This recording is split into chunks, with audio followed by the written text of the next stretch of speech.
Hello, this will be a demonstration of Proposition 5 from Book 7 of Euclid's Elements, which says that if a first number is the same part of a second that a third is of a fourth, then the sum will be the same part of the sum that one number is of one number.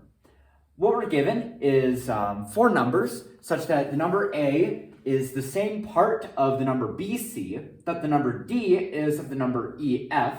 What we're going to prove is that the sum is the same part of the sum that 1 is of 1. So that means that we're going to prove that the sum A plus D is the same part of BC plus EF, that the number A is of the number BC, for example, or that the number D is of the number EF. Now, we're going to begin by dividing the number A into parts equal to BC, and we're just going to deal with 2 here. So we're going to have the numbers BG and GC both equal to the number A. And likewise, we're going to have two numbers within D. We're going to have two parts within D that are equal to the number EF. So we're going to have the numbers EH and HF equal to the number D. And we notice that we have 2 here and 2 here, and we're always going to have the same number because the number A is the same part of BC that the number D is of the number EF. So we can divide BC into the same number. We can divide BC into parts equal in number to the parts of EF that we can divide equal to D. Now, because the number BG is equal to the number A and the number EH is equal to the number D, we did that in our first step. By common notion 2, we can say that the number BG plus the number EH is equal to the number A plus the number D.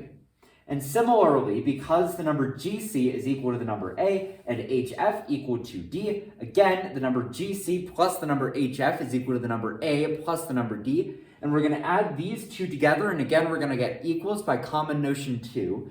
So that the number BG plus GC plus the number EH plus the number HF is going to be equal to twice the number A plus the number D, because on this side we'll have BG plus GC plus EH plus HF, and on the other side we'll have A plus D plus A plus D, which is the same as 2 times A plus D. But BG plus GC is equal to the number BC, and likewise, EH plus HF is equal to the number HF, so you can say that the number BC plus the number EF is equal to double, in this case, the number A plus the number D. But we know that the number BC is equal to double the number A, because we divided BC into two numbers both equal to A, so that the number BC is also double the number A, which means that because the number BC plus the number EF is double the number A plus the number D, just as the number BC is equal to double the number A, it means that the number A plus the number D and the number A are the same parts of BC plus EF and BC on its own respectively, so that we can say the number A plus the number D is the same part of the number BC plus the number EF, that the number A is of the number BC. And this is precisely what we set out to prove, which means we are done with the proposition, therefore, etc., QED. Now, numerical example, there's a particular example of this would be that 3 is the same part of 6 that 4 is of 8, namely half. And what we just proved is that, 3 plus 4 is the same part of 6 plus 8, that 3 is of 6. So in this case, 3 plus 4 is the same part of 6 plus 8, that 3 is of 6. 3 plus 4 is 7. And 6 plus 8 is 14.